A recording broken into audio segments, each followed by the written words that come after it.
Okay, all right. Hello, very good evening, everyone. Myself Akshay Sharma, and if you are a student of maths and science, so my channels maybe not maybe in fact must be very helpful for you.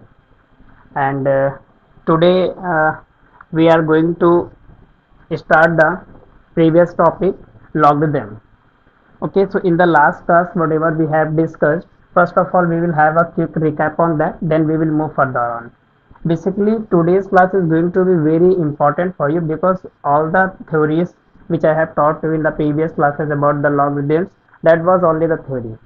But today I am going to demonstrate and to find, I will tell you how to find the values of the log की values कैसे calculate करें with the help of table and also with the help of the calculator, because the log values can only be determined only the two ways.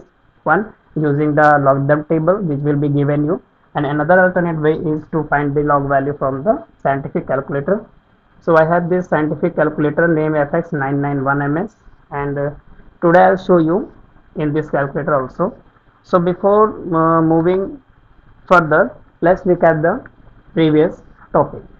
Okay, so because वो सारी चीज़ें बहुत ही ज़्यादा important हैं और बहुत ही रोल प्ले करती हैं एक अच्छी अंडरस्टैंडिंग के लिए कि आपको लॉगरिथम की एक अच्छी समझ हो। ये टॉपिक मैंने पहले ही बताया था, काफ़ी इंपॉर्टेंट है। इसका फंडामेंटल बेसिक यूज़ जो है वो ये है, कैलकुलेशंस अगर बहुत लेंदी हो जाती हैं, बहुत डिफिकल्ट कैलकुलेशंस हो जाती हैं, तो लॉगरिथम के हेल्प से उस कैलकुलेशन को हम इजीली टैकल कर सकते हैं, राइट। जैसे कि इसका एप्लीकेशन मैंने बताया था, केमिस्ट्री में भी आपका 11th 12th में प्रैक्टिकल में होता है, फिजिक्स में होता है और हायर स्टडीज में भी इसका एप्लीकेशन है। तो आज हम बेसिकली क्या करेंगे कि जो चीज़ें हमने थ्योरेटिकल पढ़ी हैं उसको हम प्रैक्टिकली समझेंगे कि इसका क्या मतलब है और इसका कैसे हमें यूज़ करना है। तो सबसे पहली बात हम स्टार्ट करते हैं लॉग की। और हाँ, एक बात और, today I will try to make this video last of the logarithm. हम कोशिश करेंगे कि लॉगरिथम का आज ये लास्ट टॉपिक हो। ऑलमोस्ट सारी चीज़ें हम डिस्कस कर लेंगे, प्रॉब्लम्स डिस्कस कर लेंगे और कैसे क्वेश्चंस वगैरह करेंगे ये। इसलिए अगर कुछ बच जाता है so we will consider on. So the topic is logarithm, right. आज हम क्या करेंगे कि डेफिनेशंस नहीं लिखेंगे, बल्कि डेफिनेशंस जो कह रही हैं, डेफिनेशंस का एक्चुअल मीन है, उसको उसका इम्प्लीकेशन क्या है, इन सारी चीज़ों की बात करेंगे। जैसे कि सबसे बेसिक बात अगर हम लॉगरिथम्स की देखें तो डेफिनेशन थी कि अगर हम किसी भी लॉग की वैल्यू ले रहे हैं तो लॉग की वैल्यू के लिए फटाफट रिवीजन करते हैं, बेस हमें चाहिए। तो अगर हमें एक बेस होना चाहिए, क्योंकि लॉग डिफाइन करने से पहले बेस होना ही चाहिए। तो किसी भी लॉग की वैल्यू किसी पर्टिकुलर दिए हुए बेस पर उस एक्सपोनेंट के बराबर होगी जो उस बेस को मुझे रेस करनी पड़ेगी नंबर को इक्वल करने के लिए, राइट। जैसे कि फॉर एग्जाम्पल सपोज अगर हम यहाँ पर लिख रहे हैं कि log of x with respect to base a. Suppose हम किसी नंबर का लॉग वैल्यू ले रहे हैं, किस बेस के रिस्पेक्ट में, ए के रिस्पेक्ट में। और सपोज कि ये हमारे पास कितना है, सपोज ये हमारे पास y है, ठीक। इसका मतलब क्या हुआ, what does it mean, this means that कि लॉग किसके बेस में है, ए के बेस में है, और लॉग वैल्यू क्या है, y है। यानी जो लॉग वैल्यू है वो बेस पर एक्सपोनेंट जाएगी, बेस पर एक्सपोनेंट जाएगी, और ये है x। इसका मतलब ये है इसका लॉगरिथमिक फॉर्म, ये है लॉगरिथमिक फॉर्म इसका, लॉग फॉर्म। और this is called the exponential form, right. This is exponential form, this two are equivalent. इसका मतलब ये है कि x नंबर की लॉग वैल्यू a के बेस पर उस एक्सपोनेंट के बराबर होगी जो इसको रेस करनी पड़ेगी। तो वही मतलब हुआ कि x की लॉग वैल्यू, यानी कि जो इनपुट है फंक्शन, लॉग एक तरीके की क्या फंक्शन है, तो इस फंक्शन का जो इनपुट है वो x है, वो यहाँ पर रखा गया है और बेस a लिया गया है, और आउटपुट इसका वो एक्सपोनेंट है, राइट। इसका मतलब ये दोनों चीज़ें क्या है, इक्विवेलेंट है। अच्छा, ये दोनों चीज़ें इक्विवेलेंट हैं तो यहाँ से एक और इम्पॉर्टेंट रिजल्ट भी मुझे मिल सकता है। जैसे कि अगर मैं इसको फर्स्ट नाम दे दूं इक्वेशन और इसको सेकंड इक्वेशन नाम दे दूं, तो हम यहाँ से कह सकते हैं कि ओके, सेकंड से देखते हैं। From second we have x equal to a power y, right. अब हम क्या करते हैं कि फर्स्ट का यूज करते हैं, using first. So this is x equal to, this is a, and in place of y we can put log x with base a. It means log x with base a. So this is another important result which is sometime very useful. इसका मतलब क्या है कि अगर किसी base पर ऐसी exponent log के टर्म की लगी हुई है जिसका बेस भी सेम है, जैसे यहाँ पर भी बेस है और लॉग की भी बेस सेम है, तो ये और हमें x मिल जाएगा। ये बहुत ही इंपॉर्टेंट हमारे पास एक रिजल्ट बन कर के आता है। नेक्स्ट मैंने बात किया था कि अगर हम लॉग की वैल्यू की बात करें कि किसी वैल्यू का लॉग निकालना है तो ठीक है, इसकी लॉग निकालने के लिए हम पहली चीज़ देखे थे कि किसी नंबर्स को स्टैंडर्ड फॉर्म में एक्सप्रेस करना। ठीक है, तो सपोज कि हमारे पास कोई नंबर m है और जिसको मैंने m के फॉर्म में लिखे हैं n के, सपोज कोई नंबर m है और जिसको मैंने m इंटू 10 पावर p, ये बात मैंने डिस्कस कर चुके हैं हम लोग। तो m is what, m is any number which lies between 1 to 10, यानी 1 से 10 तक के कोई भी नंबर 1, 1.1 अप टू 9.9 तक, नॉट 10। और 10 पावर p, p उसकी एक्सपोनेंट है, जहाँ पर m का मतलब मैंने यहाँ पर क्या बताया था, m हमारे पास कैसे नंबर है जो कि 1 से ग्रेटर और इक्वल है। जीरो तो हो नहीं सकता क्योंकि अगर n जीरो हो गया तो नंबर एग्जिस्ट नहीं करेगी, तो ग्रेटर और equal to 1 but less than 10, ये m पर कंडीशन थी। और p क्या था, p कोई भी एक इंटीजर था जो कि पॉजिटिव, नेगेटिव और जीरो हो सकता है। ओके, मान लीजिए मुझे इसका लॉग निकालना है तो फटाफट चलिए देखते हैं, लॉग n निकालेंगे। हम डायरेक्ट कर रहे हैं इसको, ठीक है। तो लॉग mn की प्रॉपर्टी से p आगे आ जाएगा, तो ये हमारे पास हो जाएगा p और ये हो जाएगा हमारे पास लॉग n। ओके, ये मैंने बात किया था कि किसी के लॉग नंबर के लॉग वैल्यू जो है वो दो पार्ट को कंटेन करती है। एक ये इसका कौन सा पार्ट कहलाता है, ये कहलाएगा इसका इंटीजर पार्ट, और ये पार्ट इसका कहलाता है मैंटिसा, राइट। इसे क्या बोलेंगे, मैंटिसा बोलेंगे। यानी किसी भी नंबर के लॉग वैल्यू दो पार्ट कंटेन करेगी, एक उसका इंटीजर होगा और दूसरा उसका क्या होता है, मैंटिसा होता है। अब जरा समझिए, जो हम किसी भी नंबर के लॉग वैल्यू कैलकुलेट करेंगे तो लॉग वैल्यू कैलकुलेट करने में जो एक्सपोनेंट पावर p लगते हैं, ये तो इजी होता है फाइंड आउट करना, इसकी प्रॉब्लम नहीं है। इसको तो हम जान सकते हैं देख करके कि हमारा इंटीजर क्या जा रहा है। मेन प्रॉब्लम आता है इस वैल्यू को फाइंड आउट करने का, जो लॉग m लिखा हुआ है। तो बेसिकली हमारा फोकस यही रहेगा कि जो मैंटिसा वाली वैल्यू है जिसमें m की वैल्यू 1 से 10 के बीच में रखी मैंने फिक्स किया हुआ है, इसको फाइंड करने का क्या प्रोसीजर है। वैसे तो इसका डोमेन रेंज यही होता है जो मैंने बताया है, लेकिन जो कि इसमें इंटीजर पार्ट कंटेन करता है, इंटीजर पार्ट को फाइंड करना कठिन बात नहीं है, मेन बात है इसका मैंटिसा वाला पार्ट, तो इसकी बात हम करते हैं। ठीक, तो आज फोकस जो है वो बेसिकली मैंटिसा के ऊपर रहेगा। ठीक है, अब मान लीजिए मुझे किसी नंबर को, मान लीजिए m की वैल्यू फाइंड आउट करनी है और यहाँ पर कंडीशन ये है, m पर क्या कंडीशन है, m पर कंडीशन ये है कि ये 1 greater than, m is greater और equal to 1 but less than 10, ये बात मैंने बताई थी। यहाँ से हमने एक रिजल्ट और बताया था कि अगर 1 की वैल्यू 1 से 10 के बीच लाई करेगी तो जब लॉग दोनों साइड लेंगे तो ये 0 हो जाएगा, ये प्रीवियस क्लास में डिस्कस किया है। और जो इसकी लॉग वैल्यू होगी वो ऐसे हो जाएगी, लॉग 10 की वैल्यू क्या होती है, 1 होती है। अच्छा, इसी की वैल्यू फाइंड आउट करने के लिए हमें क्या करना पड़ेगा, हमें लॉगरिदम टेबल की यूज़ करनी पड़ेगी, अभी हम बताएंगे। तो एक बात इसमें ध्यान से समझने वाली ये है कि जब भी हम लॉगरिदम टेबल का यूज़ करेंगे, इसका मतलब है कि we are dealing about the mantissa only. हम मैंटिसा के बारे में बात करेंगे, उससे मैंटिसा फाइंड आउट करेंगे, कैरेक्टरिस्टिक्स उसकी आसानी से, इंटीजर पार्ट आसानी से निकल आएगा।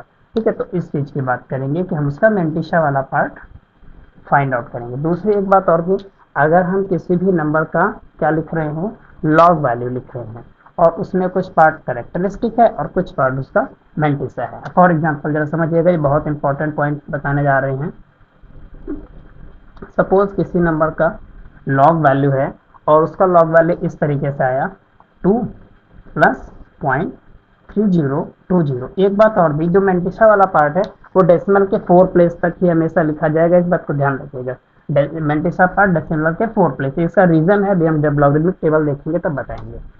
इसका मतलब ये इसका कैरेक्टरिस्टिक पार्ट हो गया और ये इसका मैंटिसा पार्ट हो गया। तो जब इसको लिखा जाएगा लॉग की वैल्यू इसकी, जब हम लोग लिखेंगे तो इसको लिखेंगे 2.3020, इस तरीके से, यानी 2.3020। इसका मतलब यहाँ पर लग रहा है ऐड हो रहा है, लेकिन ऐड करने का कॉन्सेप्ट यहाँ पर नहीं है, अभी ये चीज़ क्लियर होगी। 2 बता रहा है कि इंटीग्रल पार्ट 2 है और 3.3020 बता रहा है कि इसका मैंटिसा वाला पार्ट है। मैंटिसा पार्ट हमेशा क्या होना चाहिए, पॉजिटिव होना चाहिए, ठीक है। मेंटिसा पार्ट क्या होना चाहिए, पॉजिटिव होना चाहिए, ठीक। इसका मतलब अगर किसी नंबर की लॉग वैल्यू 2.3020 लिखा हुआ है तो उसमें 2 उसका कैरेक्टरिस्टिक हो गया और 3020 इसका मेंटिसा वाला पार्ट हो गया, राइट। लेकिन अगर क्या हो जाए, चूंकि p पॉजिटिव हो सकता है, p नेगेटिव भी हो सकता है, लेकिन अगर p क्या हो जाए, नेगेटिव हो जाए, नेगेटिव इंटीजर हो जाए, अगर p बिलोंग करे नेगेटिव इंटीजर को, तब समझिए क्या मतलब होगा, तब हो जाएगा log x। सपोज मान लेते हैं कि इंटीजर हमारे पास है -2 और मेंटिसा पार्ट है 0.2546, राइट। अब इसको कैसे लिखा जाएगा, अब अगर हम इसके न्यूमेरिक वैल्यू की बात करेंगे लॉग की, तब तो बेसिकली हम -2 + 2.2546 को हम क्या करेंगे, सॉल्व कर लेंगे और उसकी वैल्यू, और वही लॉग की वैल्यू मुझे कैलकुलेटर में डिस्प्ले होगी। लेकिन अगर इसको कैरेक्टरिस्टिक और मेंटिसा के टर्म में लिखेंगे तो इसको लिखने का जो तरीका है वो ध्यान दीजिए क्या है। अगर हमारा कैरेक्टरिस्टिक निगेटिव हो जाएगा तो इसको सब्ट्रैक्ट नहीं किया जाएगा, सब्ट्रैक्ट करने कर सकते हैं क्योंकि बेसिकली वैल्यू वही है, लेकिन इस टर्म में एक्सप्रेस करने के लिए हम ऐसे कैरेक्टरिस्टिक को लिखेंगे 2 और मेंटिसा को लिखेंगे पॉइंट लगा करके 2546, और चूंकि इसकी कैरेक्टरिस्टिक क्या है, नेगेटिव है, कैरेक्टरिस्टिक नेगेटिव है, इसलिए 2 के ऊपर हम क्या करेंगे, एक बार का साइन प्लेस कर देंगे। This is very very important topic, I am again insisting on this. अभी हम इसको देखेंगे एग्जाम्पल में। तो इसको ऐसे लिखा जाएगा, तो अगर कोई नंबर हमारे इस तरीके से लिखी हुई है कोई भी लॉग की वैल्यू, तो यहाँ से हम इजिली आइडेंटिफाई कर सकते हैं कि यहाँ पर जो कैरेक्टरिस्टिक हमारी क्या है, बताइए -2 है, और जो मेंटिसा वाला पार्ट क्या है, मेंटिसा वाला पार्ट जो है 0.2546 है, राइट। अब एक एग्जाम्पल और लेते हैं, ये हम क्यों इस पर फोकस कर रहे हैं, देखिए अब मान लेते हैं कि हमारे पास किसी की लॉग वैल्यू इस, मतलब लॉग के टर्म में जो कैरेक्टरिस्टिक मेंटिसा उसके टर्म में नहीं, बल्कि जो उसकी फाइनल वैल्यू है जो कैलकुलेटर में आप फाइंड करेंगे आएगी, वो मान लेते हैं कि हमें दी गई है, वो तो माइनस में दी जाएगी क्यों, तो सॉल्व करके दी जाएगी। सपोज वो वैल्यू है -3.2546, ठीक। तो सपोज कि किसी के लॉग वैल्यू हमारे पास है -3.2546। अब हमें इसमें आइडेंटिफाई करना है, अभी हम पढ़ेंगे, हमें इसमें जानने की जरूरत ये है, हमें ये बात जानना है कि इसमें इसका कैरेक्टरिस्टिक क्या है और इसमें इसका मेंटिसा क्या है। अब देख करके इसमें मत आइडिया लगाइएगा कि इसका कैरेक्टरिस्टिक क्या है, -3 है, और मेंटिसा क्या है, 0.2546 है। No, this will be absolutely wrong. Let's see how, कैसे रॉन्ग है, अगर ये रॉन्ग है तो इसका कैरेक्टरिस्टिक और मेंटिसा क्या होगा और कैसे पता करेंगे। देखिए ये लिखा हुआ है -3.2546, रखे, ओके। अब हम यहाँ पर से क्या कर सकते हैं, माइनस की ब्रैकेट को अगर हम बाहर रख लें और ये हमारे पास है 3.2546, तो माइनस इसको लिख सकते हैं 3 + 0.2546, ओके। अब ब्रैकेट से अगर हम ओपन करते हैं तो हमारे पास आएगा -3 और माइनस का 0.2546,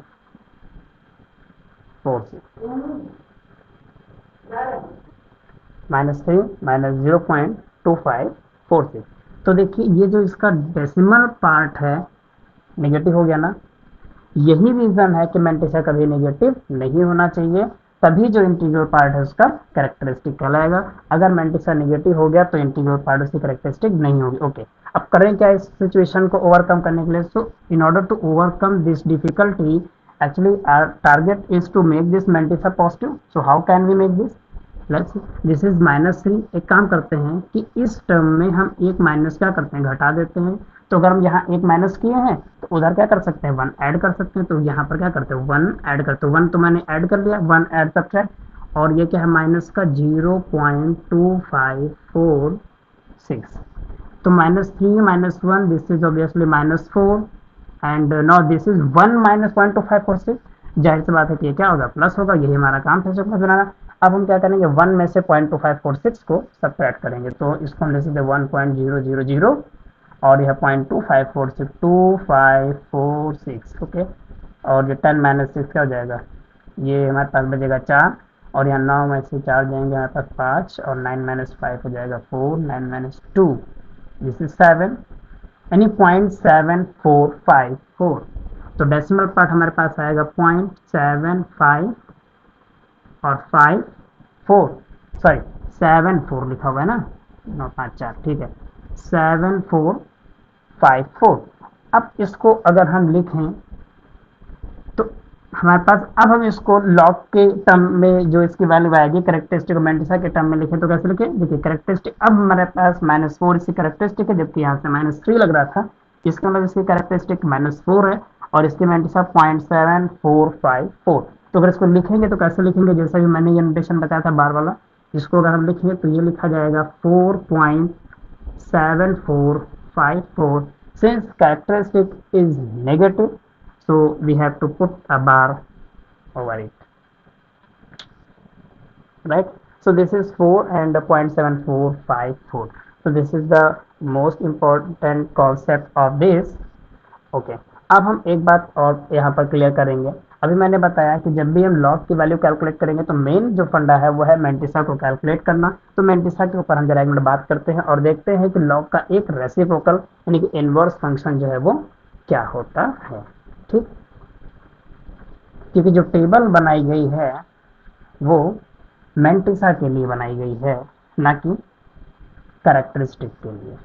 ओके, अब जरा देखते हैं मैंने क्या बताया, इस चीज को जरा ध्यान से समझिएगा। ये मैंटिसा के ऊपर बात हम कर रहे हैं कि अगर हमारे पास m की वैल्यू लाई करती है 1 से 10 के बीच में, तो इसकी जो लॉग वैल्यू है, ठीक है ना, लॉग वैल्यू जो होगी वो लाई करेगी 0 से 1 के बीच। ओके, इसका मतलब कि एक डोमेन अगर हम इधर बना लें, ध्यान समझिएगा, एक कोई सेट है, सेट ही बेसिकली होता है डोमेन रिंग, और एक सेट इधर बना लें। यहाँ पर हमारे पास जो वैल्यूज हैं 1 से 10 तक की हैं, समझ गए, 1 2 ऐसे कर करके 10 से छोटी, नॉट एग्जैक्टली 10 क्योंकि लेस देन 10 है, इक्वल टू 10 ही लिखा है। ओके, और इधर पे हमारे पास जो वैल्यूज हैं वो 0 से ग्रेटर या इक्वल, और ऐसे करते करते 1 से लेस देन 1। ठीक है, हमारे पास कैसे नंबर है, लेस देन 1 तक के नंबर है, 9.9 तक के नंबर। तो लॉग फंक्शन देखिए क्या करेगा, लॉग फंक्शन, ये मैंटिसा वाले पार्ट की बात कर रहे हैं, अगर 1 से 10 तक के बीच की हम इनपुट लेंगे तो लॉग फंक्शन इसको मैप कराएगा इधर। ये है लॉग, सपोज कोई वैल्यू x ले लेते हैं। तो जब भी कभी हम लॉग वैल्यू निकाल रहे हैं और इसके मैंटिसा को डील कर रहे हैं, सो ऑलवेज रिमेंबर कि इनपुट हमारा 1 से 10 के बीच ही होना चाहिए। 1 से 10 के बीच में होने का एक मतलब और भी है कि ये नहीं, अगर मान लीजिए सपोज हमें log 2 to 5 की वैल्यू निकालनी है तो डायरेक्ट 2 to 5 की वैल्यू ना निकाल के 2.25 इंटू 10 पावर 2 के फॉर्म में कन्वर्ट करेंगे, जिसे स्टैंडर्ड फॉर्म कहेंगे, तब वो 1 से 10 के बीच आएगा, फिर प्रोसीड करेंगे लॉग की वैल्यू कैलकुलेट करने में। ओके, जैसे ये लॉग का फंक्शन है, ये इधर की वैल्यूज को इधर मैप कराता है, इसी तरह से सिमिलर वे में एक इधर से भी मैपिंग होती है, जो कि इसका कौन सा फंक्शन कहलाएगा, इनवर्स फंक्शन कहलाएगा। और लॉग का इनवर्स फंक्शन जो होता है उसे कहा जाएगा एंटी लॉग। क्या कहा जाएगा, एंटी लॉग। एंटी लॉग अभी डिस्कस करेंगे। एंटी लॉग एक फंक्शन है जो कि इनपुट कहाँ से लेगा, इधर से लेगा, और यहाँ पर से जब इनपुट लेगा तो इसमें कहाँ से, 0 से लेकर के 1 तक की वैल्यूज को ये टेक करता है, 0 से 1 तक की वैल्यूज को टेक करेगा, और 0 पर क्लोज इंटरवल, 1 पर ओपन इंटरवल, और अगर हम यहाँ इंटरवल फॉर्म में लिखें तो 1 पे क्लोज और 10 पर ओपन इंटरवल, और एंटी लॉग इन सारी वैल्यूज को मैप कराएगा कहाँ तक, 1 से 10 तक। आप समझिए एक बात, जब हम लॉग की वैल्यूज को लॉगरिथम टेबल से कैलकुलेट करेंगे तो लॉगरिथम टेबल हम यूज करेंगे, बेसिकली स्टार्टिंग की 2 डिजिट लेते हुए चलेंगे और वहां पर 1 से लेकर के 10 तक के बीच के लिए इनपुट हम मान के चलेंगे। ठीक है, और जब हम एंटी लॉगरिथम कैलकुलेट करेंगे तो वो 0 से 1 तक का इनपुट लेंगे, यानी वहां पर इनपुट हमारा 1 से कम, 1 से कम का मतलब 0.01 0.02 0.03 ऐसे 0.99 तक। अब ये बात क्लियर होगी जब हम एग्जाम्पल लेंगे तब। So this is about the log and anti-log of the function. Okay. So to make the concept more clear, I have taken out the some examples and questions जो हम अभी आज बात करेंगे। तो कुछ एग्जाम्पल्स हैं, एग्जाम्पल्स के थ्रू चीज़ें बहुत ही अच्छे से क्लियर हो पाएंगी। तो चलिए लेते हैं एक एग्जाम्पल। पहले हम बताएंगे कि लॉग की वैल्यूज कैसे कैलकुलेट करेंगे टेबल की हेल्प से। और देखिए, जैसे मान लीजिए हमसे कहा गया है कि लॉग की वैल्यू कैलकुलेट करनी है, मान लीजिए हम लॉग की वैल्यू कैलकुलेट करते हैं। चलिए एक एग्जांपल लेते हैं, जैसे कि फाइंड, अच्छा एक बात और, लॉग में वैसे तो बेस कुछ भी लिया जा सकता है, लेकिन जो वाइडली यूज्ड बेस हैं वो 2 ही हैं, एक 10 और एक ई एक्सपोनेंशियल। 10 कहाँ यूज होता है, मोस्टली सभी जगह यूज होता है। ई कहाँ यूज होता है, इंटीग्रेशंस में और फिजिक्स या मैथमेटिक्स में ज़्यादातर यूज होता है। ज़्यादातर जो है वो 10 ही यूज होता है बेस, इसलिए अगर कोई बेस नहीं लिखा हुआ है तो ये ऑब्वियस है कि बेस 10 है, इसे कॉमन लॉग कहते हैं। सपोज हमें फाइंड करनी है लॉग वैल्यू 2 3 4 5। एक बात और भी, जब भी कभी हम लॉग वैल्यू कैलकुलेट करेंगे तो यहाँ पर हम अप टू 4 प्लेस ही मान के चलते हैं डेसिमल के बाद में। 4 प्लेस के बाद में इतना ज़्यादा हमें एक्यूरेट नहीं करना, क्योंकि 4 प्लेस ऑलरेडी बहुत ज़्यादा है, पॉइंट के बाद में 4 प्लेस। ठीक, अब हमें इसका लॉग वैल्यू कैलकुलेट करना है। चलिए देखिए फटाफट कैसे कैलकुलेट करते हैं, जल्दी से देखते हैं। तो इसके लॉग वैल्यू भी मैंने बताया था, कैलकुलेट करने से पहले हमें इसके स्टैंडर्ड फॉर्म में कन्वर्ट करना पड़ेगा, यानी स्टैंडर्ड फॉर्म में कन्वर्ट करेंगे तभी ये हमारा क्या होगा, 1 से 10 के बीच लाई करेगा। जब ये 1 से 10 के बीच लाई करेगा तभी हम लॉगरिथम के टेबल वहां पर यूज कर पाएंगे। चलिए देखिए यहाँ पर क्या लिखा हुआ है, 10 पावर 0 मान सकते हैं, दिस इज लॉग। अब क्या करते हैं, इसको स्टैंडर्ड फॉर्म में कन्वर्ट करने के लिए डेसिमल यहाँ है तो इसको 3 प्लेस इधर करिए, तो 2.345 2.345। और जब ये 3 प्लेस इधर आया तो वैल्यू छोटी हो गई, तो उसको क्या करो, बढ़ा दो, यानी 10 पावर 3। अब फिर से प्रॉपर्टी हम डायरेक्ट लगा देते हैं लॉग एम एन की, और एम लॉग एन, तो यहाँ से लॉग एम पर आएगा इस तरीके से log 10 power 3, and this is log 2.345। N log m की प्रॉपर्टी से 3 आगे आ जाएगा, लॉग 10 की वैल्यू 1 होती है, पहले से हमें मालूम है।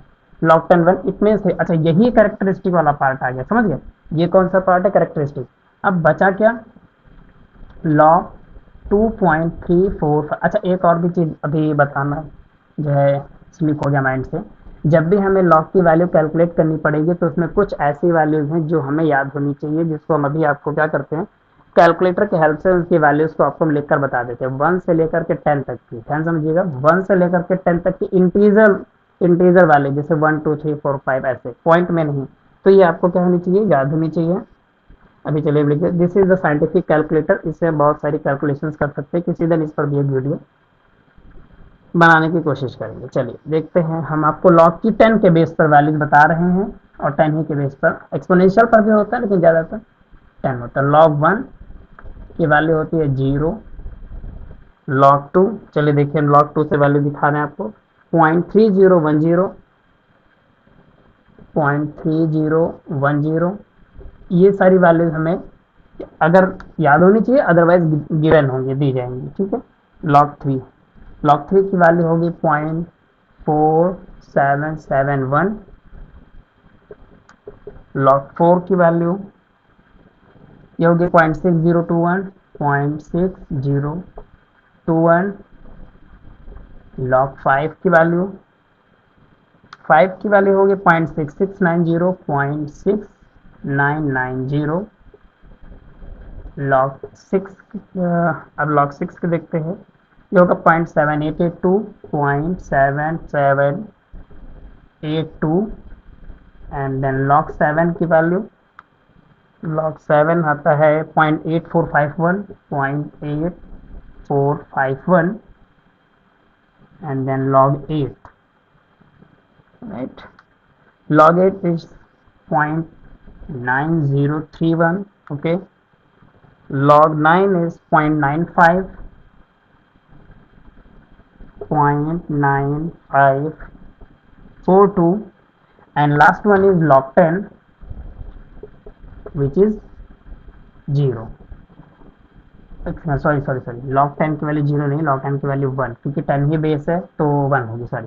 log 10 की वैल्यू कितनी आएगी, 1। तो देखिए धीरे धीरे क्या कर रहा है, 0 से शुरू के 1 पर अप्रोच कर रहा है। और इससे ये बात भी पता चलती है कि अगर इनपुट को हम 1 से 10 के बीच कुछ रखें तो जो वैल्यूज होगी वो 0 से 1 के बीच ही रहेगी। अभी जो मैंने, चलिए बात करते हैं 2.34। तो इंटीजर पार्ट तो हमने इसका लिख लिया, नहीं कैरेक्टरिस्टिक 3 आ गया। इसकी वैल्यू कैसे कैलकुलेट करें, अब ध्यान से समझिएगा।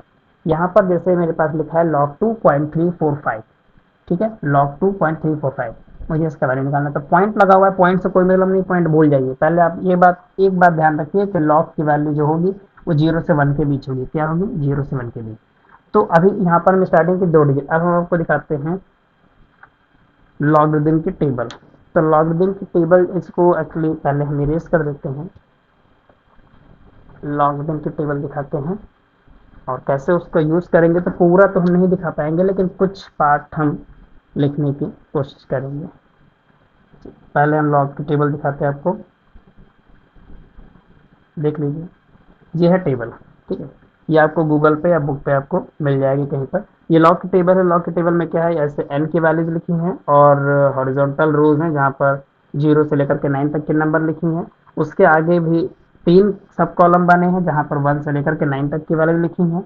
अब क्या करना होता है कि जो लास्ट की यहाँ पर 1 से 9 तक की कॉलम बनी हुई है उसे मीन डिफरेंस कहा जाता है। और स्टार्टिंग में ये जो एक कॉलम बना हुआ है यहाँ से हमें जो भी नंबर का लॉग वैल्यू निकालना है स्टार्टिंग का 2 डिजिट लेना है। मतलब कुल मिलाकर के इस तरीके से एन लिखा हुआ है और यहाँ पर जैसे 0 1 2 ऐसे करके कहाँ तक लिखा हुआ है, 9 तक लिखा हुआ है। उसके बाद में फिर 1 2 ऐसा करके 9 तक लिखा हुआ है।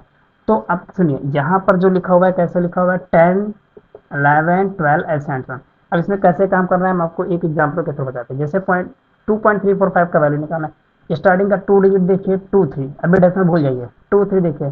तो अब इस जो कॉलम है यहाँ पर 2 3 वाले कॉलम पर आएंगे, देखिए यहाँ पर मान लीजिए 2 3 लिखा है तो यहाँ पर हम अभी आप नहीं देख पाएंगे 2 3 यहाँ लिखा हुआ है। तो 2 3 पे 2 3 के बाद देखिए क्या लिखा है 2 3 4 5 है। तो 2 3 वाली कॉलम में 2 3 वाली रो ऐसे जाएंगे। अब यहाँ पर अगली डिजिट क्या है 4, क्या है 4। अब ऊपर से ये जो कॉलम है जहाँ पर 4 मिल रहे मान लीजिए यहाँ 4 मिले तो 2 3 वाली रो पे 4 के सामने जो नंबर लिखे है उसको नोट करेंगे। तो यहाँ पर हम टेबल का हेल्प ले रहे हैं। 2 3 के सामने 4 तो 0 1 2 3 और 4। तो 2 3 के सामने 0 1 2 3 4 लिखा हुआ है 3 6 9 2। ध्यान से देखिए लिखा हुआ है 3 6 9 2 यानी यहाँ पर जो नंबर लिखी थी, ठीक। अगर 2 3 4 ही तक होता तो हम इसी पे क्या करते, ध्यान समझिए 3 6 9 2 ये तो नंबर हो नहीं सकता। नंबर तो 0 से 1 के बीच क्या करना होगा, हमें यहाँ डेसिमल लगाना होगा, ठीक। ध्यान रखना डेसिमल लगा देंगे तभी 0 से 1 के बीच होगा। लेकिन अभी एक डिजिट 5 बची, जब एक डिजिट और आ जाती है फिर हम जाते हैं मीन डिफरेंस। इसी रो में मीन डिफरेंस जहाँ पर 5 नंबर पर मीन डिफरेंस है वो वैल्यू यहाँ से नोट करेंगे और उसको क्या करना है इसमें ऐड करना। तो 5 वाला मीन डिफरेंस देखते हैं 23 में हमारे पास 3 और 2 5 9 लिखा हुआ है। मीन डिफरेंस लिखा हुआ है 9। ओके, क्या मीन डिफरेंस है 9। चलिए अब क्या करते हैं इसको ऐड करते हैं। तो 3 6 9 2 और इसमें 9 को ऐड करना है तो ये हो जाएगा 11 1 यहाँ पर 1 यहाँ पर, ये हो जाएगा 10 0 यहाँ पर, ये हो जाएगा 7 दिस इज 6। तो 3701। तो चूंकि ये वैल्यू 0 से 1 के बीच होनी चाहिए तो हमेशा ज़्यादा रखना, यहाँ पर क्या लगाएंगे 0.3701 यानी कि इसके जो वैल्यू आएगी वो आएगा 0.3701। अब इसको वेरीफाई कर लेते हैं कैलकुलेटर की हेल्प से। तो कैलकुलेटर की हेल्प से 2.345 की वैल्यू बता रहे हैं आपको 2.345, ठीक है।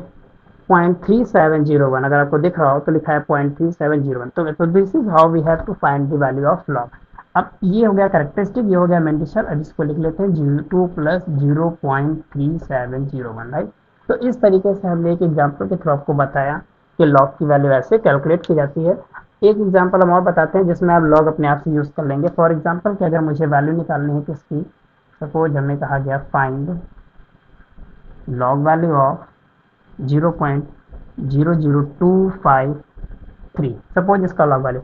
तो मेक श्योर जब भी आप लॉग निकाल रहे हैं make sure that your number is in the standard form. Number standard form में होना चाहिए, ये फर्स्ट स्टेप है इसका। भी क्यों होना चाहिए, क्योंकि जो टेबल बनाई गई है वो बनाई गई है 1 से लेकर के 10 तक के डोमेन के लिए, ठीक है। तभी वहां पर 1 से 10 के बीच नंबर आएगी तो अटोड़ा को 0 से 1 के बीच मिलेगा जो कि उसका मेंटिशा पार्ट होगा। ओके, चलिए देखते हैं लॉग स्टैंडर्ड फॉर्म में कन्वर्ट करने के लिए। यहाँ पर कुछ नहीं है, मान लीजिए यहाँ 10 पावर 0 है। कितना प्लेस सेट करेंगे भाई 1 2 3 3 प्लेस, इसका मतलब 2.53 हो जाएगा। और मैंने इसको कितना प्लेस 1 2 3 3 प्लेस किया तो करने से ये बढ़ गया तो घटा दो इसको 10 पावर -3। अब जब इसे अलग अलग करेंगे तो डायरेक्ट हम कर लेते हैं, कैरेक्टरिस्टिक हमारा आ जाएगा -3 और ये बनेगा लॉग में 2.53। तो 3 तो लिखा ही हुआ है यहाँ पर और 2.53। अब हाँ चलिए इसको हम पूरा करके एक मिनट बता ही देते हैं आपको। कैलकुलेटर की हेल्प लेते हैं ताकि जल्दी हो जाए। टेबल की हेल्प से जब आप इसकी वैल्यू निकालेंगे लॉग 2.53, देखिए स्टार्टिंग की देखो लिखा क्या है 2.53, स्टार्टिंग की 2 डिजिट देखो 25। तो ये वाली रो पे जहाँ 25 लिखा है उस कॉलम में आना है और उस कॉलम के सामने 3 वाली जो कॉलम है वहां पर जो वैल्यू लिखी है उसको लिखना है और वो वैल्यू जो भी होगी वहां पर सबसे पहले डेसिमल लगाना है, ठीक है। तो जो वैल्यू आएगी वो हम लिख दे रहे हैं log 2.5, एक चीज 0.4031 आएगा। जैसे कि हमें यहाँ पर आपको एक चीज क्लियर करना है, जो मैंने मेंटिसा वाली बात आपको बताई थी, 0.4031।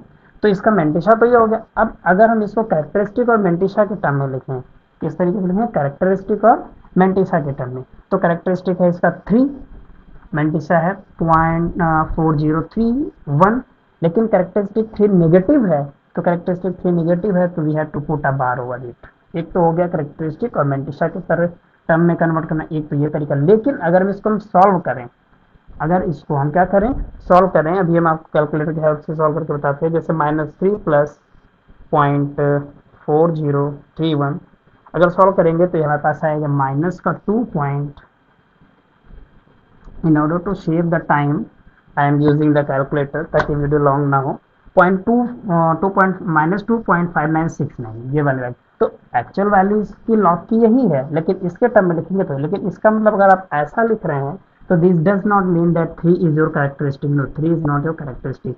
कैरेक्टरिस्टिक 3 तभी होगा जब आप इसको इस फॉर्म में लिखेंगे। और यहाँ पर 0.5969 का मतलब ये नहीं है कि ये मेंटिसा है। मेंटिसा ये तभी होगा जब कैरेक्टरिस्टिक के फॉर्म में आपका लॉग वैल्यू लिखा हो। ठीक, okay. So this is how we have to find the log value. अच्छा, अब एक बात हम और करते हैं। जैसे कि मैंने कहा कि एक फंक्शन होता है जिसे कहते हैं रेसिप्रोकल फंक्शन। क्या कहते हैं? Inverse function. लॉग का इनवर्स फंक्शन होता है ना, एंटी लॉग। तो उसकी जरूरत हमें क्यों पड़ती है? पहली चीज देखो, मैंने यहाँ पर जो बनाया था बहुत इंपॉर्टेंट था। 2 सेट मैंने बनाए थे जहाँ पर वैल्यूज थी कहाँ से कहाँ तक, 1 से लेकर 10 तक, और यहाँ वैल्यूज थी 0 से लेकर के 1 तक। तो इधर जो वैल्यू फंक्शन जाता है उसे लॉग कहते हैं, और इधर जो फंक्शन आता है उसे एंटी लॉग कहते हैं। राइट, क्या कहेंगे? Anti log. इसका जब भी कभी हम एंटी लॉग कैलकुलेट करेंगे किसी भी नंबर का, तो वो नंबर 0 से 1 के बीच ही होनी चाहिए। इसका मतलब anti-log deals with the mantissa only, not the characteristic part of the log value। मतलब लॉग वैल्यू का जो कैरेक्टरिस्टिक पार्ट है उसके साथ एंटी-लॉग ऑपरेट नहीं होता है, वो सिर्फ उसके मेंटिसा के साथ ही ऑपरेट होता है। चलिए एक एग्जांपल आपको बताते हैं, इसकी हेल्प से हम इसी का यूज करते हैं। एग्जांपल, सपोज अब देखते हैं एंटी-लॉग की जरूरत क्यों पड़ती है। ठीक, जैसे मान लीजिए हमें लिखा हुआ है log x इक्वल टू, ध्यान समझिए, 3.1282। ध्यान दीजिएगा, यहाँ पर काफी कठिन चीजें हैं, थोड़ा सा ध्यान देने वाला है। तो log x हमें लिखा है। ठीक, अब हमें ये नहीं पूछा है कि log की वैल्यू बताओ। log की वैल्यू आपको गिवन है, you are given with log value of some number, you have to find the value of x। आपको क्या फाइंड करना है? x का वैल्यू। अच्छा, इसका मतलब ये भी है कि अगर आप समझिए इनवर्स फंक्शन का मतलब ये होता है, जैसे मान लीजिए log x की वैल्यू y है, तो जब रेसिप्रोकल फंक्शन करेंगे तो x बराबर हो जाएगा anti log of y। Anti log हो गया जाकर के उधर। इसका मतलब है x की वैल्यू निकालनी। अच्छा, जैसे भी मैंने आपको लॉग की टेबल दिखाई है, ऐसे ही एंटी लॉग की टेबल भी होती है, अभी आपको दिखाते हैं। अगर x की वैल्यू मुझे कैलकुलेट करनी है, पहले चीज तो अपने कैरेक्टरिस्टिक मेंटिसा के टर्म में बिल्कुल फिट एंड फाइन लिखा हुआ है, क्योंकि 3 के ऊपर बार लिखा है, नहीं हम पे यहाँ पर कोई भी ज्यादा मेहनत करने की जरूरत नहीं है। ठीक है, तो log x की वैल्यू जरा देखते हैं कैसे करेंगे हम। 3/.1282। ध्यान दीजिए, कैरेक्टरिस्टिक पार्ट हमें इसका कंफर्म है, और वो है कितना? 3। कैरेक्टरिस्टिक कितना है? 3। मेंटिसा देख रहे हैं, मेंटिसा मैंने क्या बोला था, हमेशा 0 से 1 के बीच आएगा, और जो कि सही है 0.1282। हम इसको मेंटिसा तभी ले रहे हैं जब कैरेक्टरिस्टिक के फॉर्म में लिखा होगा एक बार। अब मेंटिसा मुझे मिल गया। अब मुझे करना क्या है? एक्चुअली मुझे इस मेंटिसा का एंटी लॉग निकालना है। ध्यान दीजिएगा क्या करना है, एंटी लॉग निकालना है 0.1282।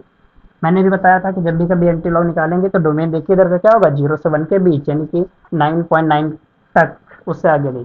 तो 0 से 1 के बीच, तो आउटपुट क्या आएगा? 1 से 10 के बीच। अब इसका एंटी लॉग कैसे कैलकुलेट करते हैं, इस बात का ध्यान रखेंगे कि इसकी जो आउटपुट होगी वो 1 से 10 के बीच होगा। यानी इससे पहले डेसिमल बिल्कुल हम एक्सट्रीम लेफ्ट में लगाते थे, और अब जब एंटी लॉग की बात करेंगे तो डेसिमल इस तरह लगाएंगे, डेसिमल के लेफ्ट में केवल सिंगल डिजिट। राइट, तो इसका हमें निकालना है एंटी लॉग। तो देखिए 0.1282। अब हम एंटी लॉग की टेबल आपको दिखाते हैं और उसकी हेल्प से इसका एंटी लॉग दिखाते हैं। ये देखिए, ये है आपका एंटी लॉग का टेबल।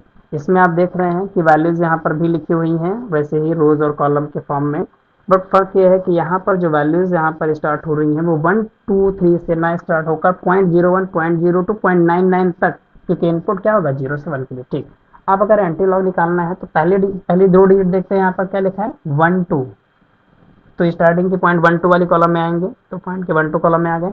अगली डिजिट क्या लिखी है 8, तो 1 2 वाले 1 2 वाली रो में हम 8 वाली कॉलम में वैल्यू देखें इसकी, तो 0.12 और इसके 8 वाली कॉलम में वैल्यू देखनी है 7 8, लिखा है 1340। क्या लिखा है 131340। 1 to 8 के बाद एक डिजिट बच गई 2, अगर ये डिजिट ना होती तो हमारा काम यहीं से हो जाता है, यहाँ पर 1 के बाद डेसिमल लगाते 1.340 हमारा इसका एंटी लॉग आता। लेकिन एक डिजिट और है तब हमें मीन डिफरेंस पे जाना पड़ेगा, तो इसी रो में 1 2 वाले पे मीन डिफरेंस देखते हैं क्या है, आगे बढ़ते हैं और 2 वाले कॉलम पे। ठीक है, तो ये 1 2 मीन डिफरेंस है 1, राइट। तो इसको क्या करना है, इससे हमें ऐड कर देना, इसको मुझे क्या करना है ऐड, तो ऐड करेंगे तो ये हो जाएगा 1341। कितना हो गया 1341। अब डेसिमल कहाँ लगाया जाए, डेसिमल यहाँ से देखिए, आउटपुट एंटी लॉग का क्या होगा 1 से 10 के बीच, तो जाहिर सी बात है डेसिमल आफ्टर 1 लगेगा तभी 1 से 10 के बीच होगा। इसका मतलब इसकी एंटी लॉग वैल्यू आ गई 1.341। अब जो एक्स की वैल्यू पूछ रहा है उसकी वैल्यू ऐसे निकालेंगे, एंटी लॉग तो मैंने बताया था कि एंटी लॉग मेंटिसा के लिए होता है, तो इसका मेंटिसा है 1.341। और एक्चुअल में देखिए कैरेक्टरिस्टिक क्या होता था, जो 10 पर एक्सपोनेंट जाती थी वही कैरेक्टरिस्टिक होती थी, तो मैं यहाँ इन्वर्स प्रोसेस कर रहे हैं और कैरेक्टरिस्टिक इसकी कितनी है 3, तो इंटू 10 पे कैरेक्टरिस्टिक एक्सपोनेंट के फॉर्म में लिख दीजिए 3, और जब हम इसको सॉल्व करेंगे तो ये हो जाएगा 1341 इनकी एक्स की जो वैल्यू आएगी 1341। इसका एक और मतलब है कि अगर हम इसको उस टर्म में लिखें कि इसकी वैल्यू क्या आनी चाहिए, तो एक काम कर सकते हैं, मतलब अगर हम लॉग 1341 की लॉग वैल्यू निकालेंगे तो हमारे पास कैरेक्टरिस्टिक 3 और मेंटिसा 0.1282 आएगा। लेकिन अगर हम इसकी वैल्यू निकालें एग्जैक्ट, तो वैल्यू कैसे निकालेंगे, मैंने बताया दोनों में डिफरेंस होता है। जैसे सपोज ये लिखा हुआ है 3.1282, इसका मतलब है क्या, इसका मतलब यह है कि कैरेक्टरिस्टिक -3 लिखा हुआ है और प्लस 0.1282 लिखा हुआ है। ठीक, अब इन दोनों चीज़ों को अगर हम सॉल्व करेंगे तो फिर हमें इसकी एग्जैक्ट लॉग वैल्यू मिलेगी -3 प्लस 0.1282।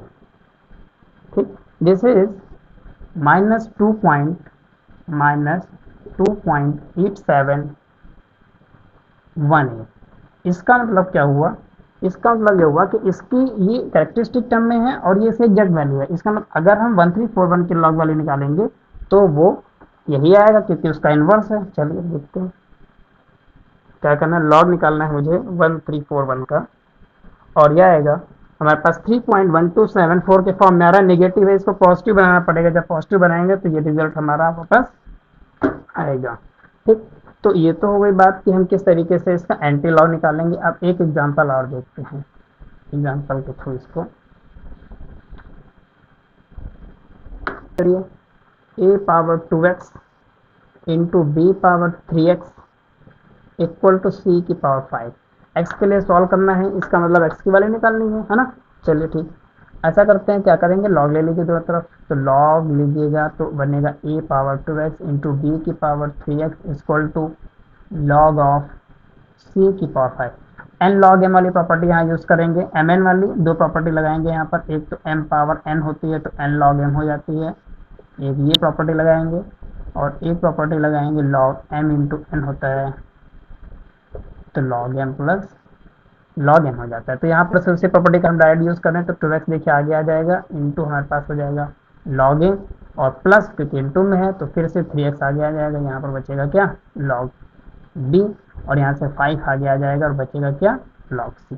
हमें सॉल्व किसके लिए करना है x, तो इस टर्म में x कॉमन करते हैं, x कॉमन करेंगे तो हमारे पास आएगा 2 into log a plus 3 into log b equal to 5 log c। x की वैल्यू फाइंड करनी है तो 5 इंटू लॉग c अपॉन ये डिवाइड में आ जाएगा 2 log a plus 3 log b।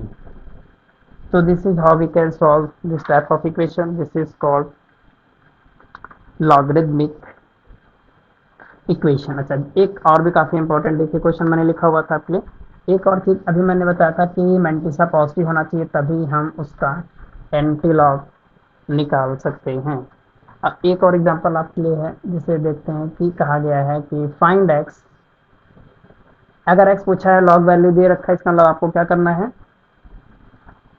आपको उसका एंटीलॉग कैलकुलेट करना है। ठीक है, एंटीलॉग कैलकुलेट करनी है। तो सपोज हमारे पास लॉग एक्स क्या दिया गया है, ठीक है, लॉग एक्स की वैल्यू है। अब यहाँ पर जो मेन पॉइंट है वो हम आपको एक्सप्लेन कर देंगे, रेस्ट अपने आप से करेंगे। 2855 ये लॉग एक्स की वैल्यू है और पूछा है हमसे एक्स की वैल्यू। तो जब एक्स की वैल्यू पूछा है, इसका मतलब यहाँ एंटी लॉग का कॉन्सेप्ट लगेगा। एंटी लॉग कैलकुलेट करने के लिए मैंने क्या बताया आपको, मैंटिसा पता होना चाहिए लॉग की वैल्यू का। चूंकि ये नेगेटिव फॉर्म में लिखा है, नहीं ये कैरेक्टरिस्टिक मैंटिसा फॉर्म में नहीं है, यानी 0.255 को हम मैंटिसा नहीं ले सकते हैं, अभी डिस्कस किया।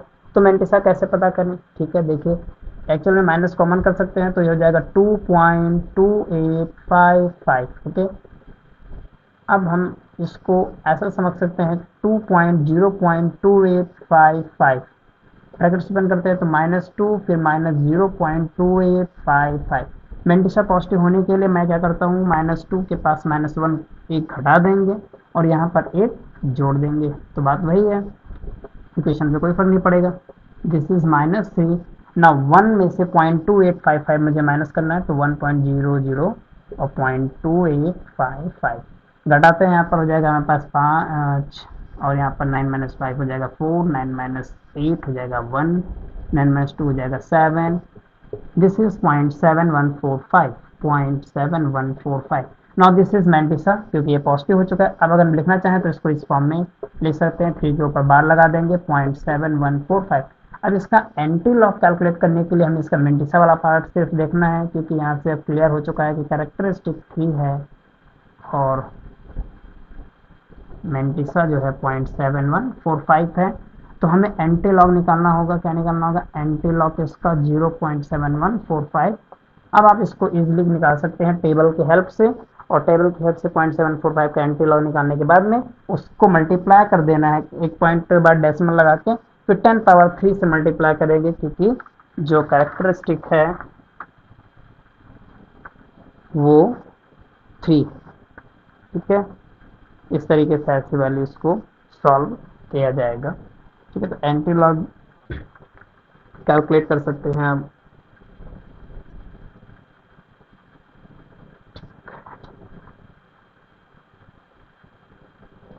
ओके, ठीक है, एक नहीं ठीक है, इसके बाद नहीं है, ये हो गया है।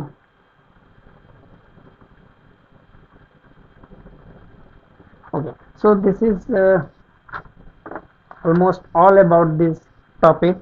आज के इस टॉपिक में हमने काफ़ी सारे एग्जांपल्स और प्रॉब्लम्स डिस्कस किए और जो भी थ्योरी पढ़ी उसका एप्लीकेशन देखा। तो this was all about the logarithm. तो ठीक है, ये लॉगरिदम का लास्ट टॉपिक रहा। अगर कुछ और इम्पोर्टेंट लगता है तो देखा जाएगा। Thank you.